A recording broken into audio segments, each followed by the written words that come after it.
Dear Psykill, what have you been up to since returning to level 1? Has anything you learned in Axiom Nexus helped you to finally crush the Guardians? Or do Renegade as cunning as myself fail to take advantage of any opportunity? Following a brainstorm I had on this very forum, I wanted to be able to not just match Courageous on the battlefield, as Monsterous allowed me to do, but utterly pulverize the last engineer's abomination. Fortunately, I had just the weapon in mind. Firstly, I initiated a diversionary attack on the Super Bowl, designed to draw in a large Guardian response. While those imbeciles were busy, I dispatched Heart Attack and clutched to GoBotron via Space Hawk. There they liberated some special cargo from a Guardian storage facility, blasting Dumper and Night Ranger in the process. Back on Roguestar, hidden in the volatile mid-Sith region of space, everything was working swimmingly.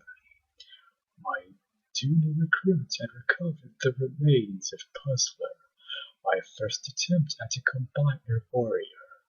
The first time it had failed due to the need to operate it remotely, but I had something special up my sleeves. During my time in another dimension, I had managed to obtain 6 strange positronic energy matrices.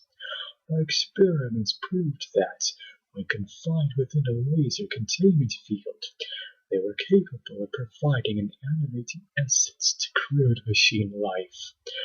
One by one, each positronic Atmos device was inserted into the forms of my 6 sports cars. I then extended Roguestar's stellar Rhetoric, which caught a flash of space lightning and brought my 6 newest warriors to life. It soon became apparent that the pads had done more than just give life. Somehow, they also gave each member superpowers. Naturally, I couldn't have been more happy. Tic Tac, the leader, gained super intelligence. Pocket, the right arm, gained super karate speed. Crossword, the left arm, gained the super strength of 6 ordinary GoBots. Jig Saw, the torso, gained a super disguise ability. Rube, the left leg, gained a super sense of even the slightest tremor in the ground. And Zig Zag, the right leg, gained super speed.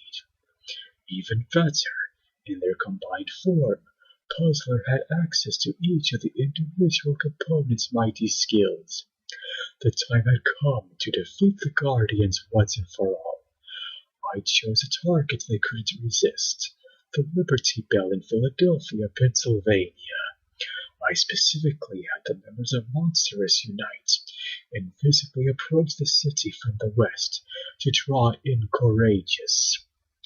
Meanwhile, I had Tic Tac and his team hide on the east side of the city in their vehicle mode, so that Courageous could be surrounded and destroyed once and for all. Lamentably, the Guardians had realized what was in the warehouse my troopers had raided, and anticipated our tactics. The Guardians had split their forces and deployed them all over the city, each team tasked with disabling or capturing at least one member of the Puzzler team. Tic Tac and Jig Saw were able to elude Vanguard's pickets, and Crossword and Pocket managed to handle each round's Man-O-War's men. Rube and Zig Zag didn't fare well so much, running into Longway's squad, though Zig Zag was fast enough to avoid them. Rube's super sense didn't help him against the combined firepower of Defendor and Good Night. Monsterous grappled with Courageous as planned, but when only 5 of the 6 members of Puzzler showed up, I was furious. I ordered them to combine anyway, but not only were they missing a leg and forced to hop about in a ludicrous fashion, but their ability to combine their positronic animus powers was short-circuited by their missing member.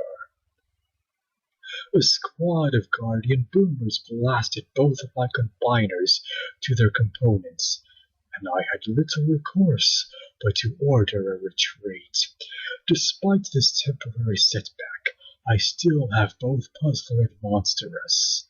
With my superior firepower and devious intellect, it's only a matter of time before I turn such advantages into a decisive victory. Mwahaha!